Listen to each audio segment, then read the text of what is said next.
Guys आज हम बात करने आ रहे हैं मैग्नीफिकेशन की।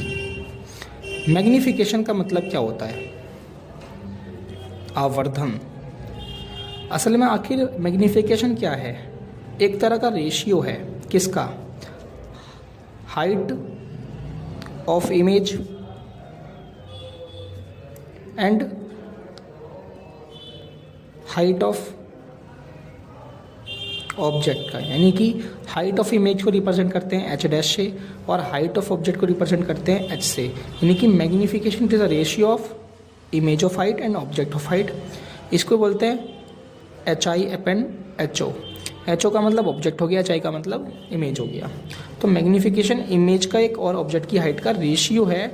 नॉर्मली हम मैग्नीफिकेशन का मतलब जानना चाहते हैं कि मैग्नीफिकेशन का रियल मीनिंग क्या है, एक्चुअल मीनिंग क्या है। मैग्नीफिकेशन का जो मीनिंग है ना, वो इमेज की हाइट से। किससे? इमेज की हाइट से। इमेज की हाइट से कि आखिर इमेज का साइज़ क्या है। इमेज के साइज़ में जो भी चेंजेस आ रहे हैं, उस साइजेस को, उस चेंजेस को देखने के लिए हम मैग्नीफिकेशन टर्म्स का यूज़ करते हैं। मैग्नीफिकेशन में कितने कंसेप्ट है? कम से कम 5 कंसेप्ट है हमारे कोर्स में। 5 कंसेप्ट। सबसे पहला कंसेप्ट है जो एम है वो पॉजिटिव होना चाहिए। दूसरा, एम नेगेटिव भी होना चाहिए।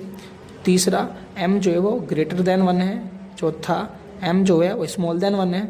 और देखा जाए पांचवा, एम जो है वो इक्वल टू 1 है। हमें 5 कंसेप्ट पढ़ने हैं कि 5 कंसेप्ट में होता क्या है मैग्नीफिकेशन का। सबसे पहला कंसेप्ट पढ़ते हैं, एम जो है वो बड़ा एक से। इसका मतलब क्या है? इसका मतलब है कि जो एम है ना वो बड़ा एक से। बड़ा एम कब आता है? जैसे एग्जांपल के तौर पर हम एक वैल्यू लेते हैं एच डैश अपॉन एच। हम एक वैल्यू लेते हैं जो इमेज है। क्या है? इमेज है। करीबन इमेज 10 सेंटीमीटर मान लेते हैं और जो ऑब्जेक्ट है वो हम मान लेते हैं 5 सेंटीमीटर। तो देखा जाए 10 और अपॉन 5 को डिवाइड करके कितना आ रहा है? 2 आ रहा है ना। तो 2 जो है वो 1 से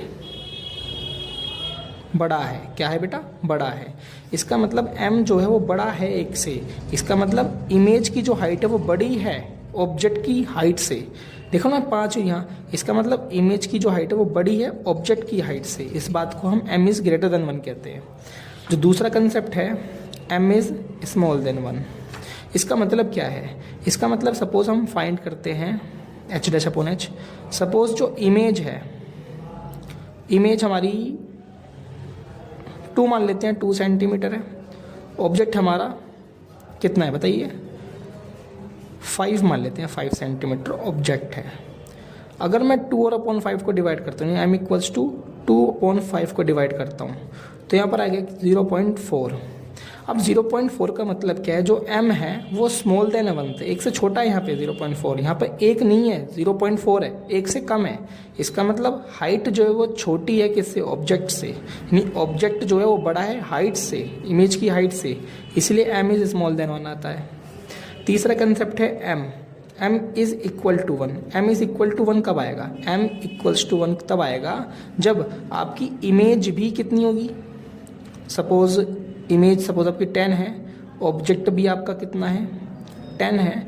तो 10 अपॉन 10 को डिवाइड करके 1 आता है। इसलिए m इक्वल्स टू 1 कब आ रहा है? जब इमेज की height is equal to object की हाइट, जब h डैश बराबर होता है h के, यानी कि जब इमेज की हाइट बराबर होती है ऑब्जेक्ट की हाइट के, तब m इक्वल टू 1 आता है। इसके अलावा अगर मैं बात करूँ किसकी, अगर इसके अलावा मैं बात कर रहा हूँ m इक्वल्स टू प्लस 1 की, ये एक कंसेप्ट है। मैं एक बात कर रहा हूँ m इक्वल्स टू -1 की, एक कंसेप्ट है। या फिर m प्लस का मतलब क्या है? m प्लस का मतलब क्या है? m प्लस का मतलब है कि जो हमारी इमेज है वो वर्चुअल बन रही है और जो m नेगेटिव है, इसका मतलब हमारी जो इमेज है वो रियल बन रही है। क्या बन रही है? रियल नहीं, वास्तविक बनती है। यहाँ पर आभासी बन रही है। अगर m नेगेटिव है तो रियल बनेगी, m पॉजिटिव है तो वर्चुअल बनेगी। इस बात को ध्यान देना है। जैसे कि अब यहाँ पर 2 कंडीशन है, m जो है वो पॉजिटिव भी है, m जो है वो 1 भी है। तो यहाँ पे 2 कंसेप्ट हो गए, m पॉजिटिव भी है, 1 भी है।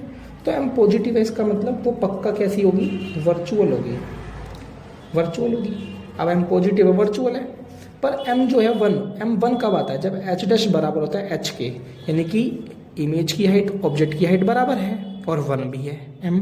ये कब कंडीशन? ये बनती है प्लेन मिरर में। किस बनती है बेटा? प्लेन मिरर में ये कंडीशन बनती है, हमेशा वर्चुअल इमेज वहाँ बनती है जहाँ पर जो रिफ्लेक्टिव रे है ना, वो नेवर बी मीट, वो एक्चुअल में नहीं मिल रही है। Never meet in actual, actually नहीं मिल रही है। वास्तविक में जो रिफ्लेक्टिव रे है वो मिल नहीं रही है। एग्जाम्पल के तौर पे हम प्लेन मिरर का डायग्राम बनाते हैं, देखते हैं। ये प्लेन मिरर है, ये हमने एक परपेंडिकुलर लाइन खींच ली, यहाँ पर हमारा ऑब्जेक्ट खड़ा है। तो एक रे ऑफ लाइट गई, ये इंसिडेंट है और ये टकराकर वापस रिफ्लेक्ट होगी, या ये इंसिडेंट और ये रिफ्लेक्टिव है। हम एक रे वो भेजते हैं, यहाँ से कर्व भेजते हैं, टेंजेंट तिरछी भेजते हैं, ये इंसिडेंट रे है, टकरा कर यहाँ से निकल जाती है रिफ्लेक्टिव रे, क्योंकि angle of incidence is equal to angle of reflection. अभी एक्चुअल मीट तो नहीं होगी ना, ये तो फैल रही है, ऐसा डाइवर्ज हो रही है, पर हम इसे पीछे दिखते हैं, पीछे हम वर्चुअली देखते हैं, वर्चुअली ये मीट हो रही है। तो यहाँ पर जो इमेज बन रही है वो कैसी है, यहाँ पर जो इमेज बन रही है वो वर्चुअल है, और साथ में ये जो डिस्टेंस है वो इक्वल है, ये जो हाइट है वो भी इक्वल है। ये h ऑब्जेक्ट की हाइट है, ये h डैश इमेज की हाइट है, दोनों h dash equal to h है। इसका मतलब m जो है वो 1 है, पर m यहाँ पर पॉजिटिव भी है, क्योंकि यहाँ पर m पॉजिटिव इसलिए है क्योंकि यहाँ पर वर्चुअल इमेज बन रही है। अगर हम बात करें किसकी, m-1 की, m-1 का मतलब क्या है, यहाँ पर दो कंडीशन है। सबसे पहली कंडीशन है m जो है वो नेगेटिव भी है, m जो है वो 1 भी है। m 1 कब आता है, जब height of image equal to होती है हाइट ऑफ ऑब्जेक्ट की, ठीक है ना।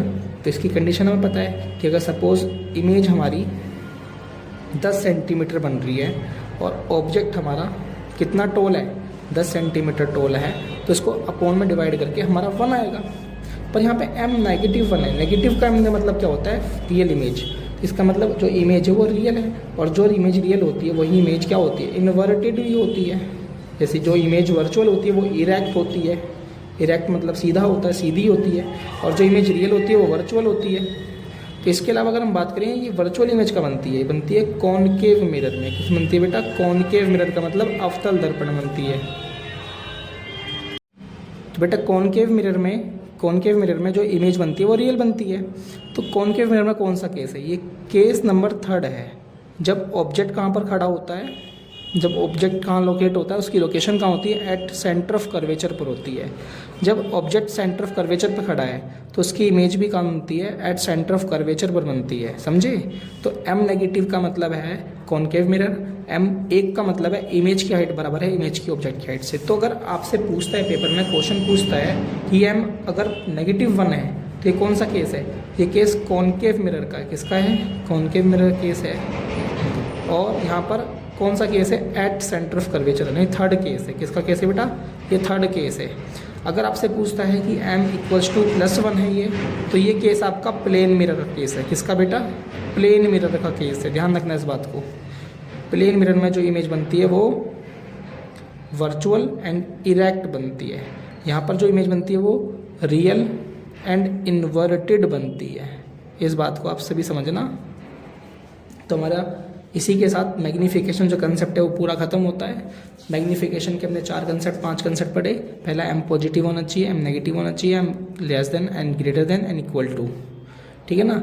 m ग्रेटर देन कैसे होता है, m लेस देन कैसे होता है, m 1 कैसे होता है, m माइनस कैसे होता है, m नेगेटिव पॉजिटिव कैसे होता है, हमें सब पता लग गया है कैसे होता है। तो बेटा इसी की तैयारी करना, और कुछ क्वेश्चन हो तो मुझे कमेंट में लिख देना, मैं कमेंट में उसके आंसर दे दूँगा आपको।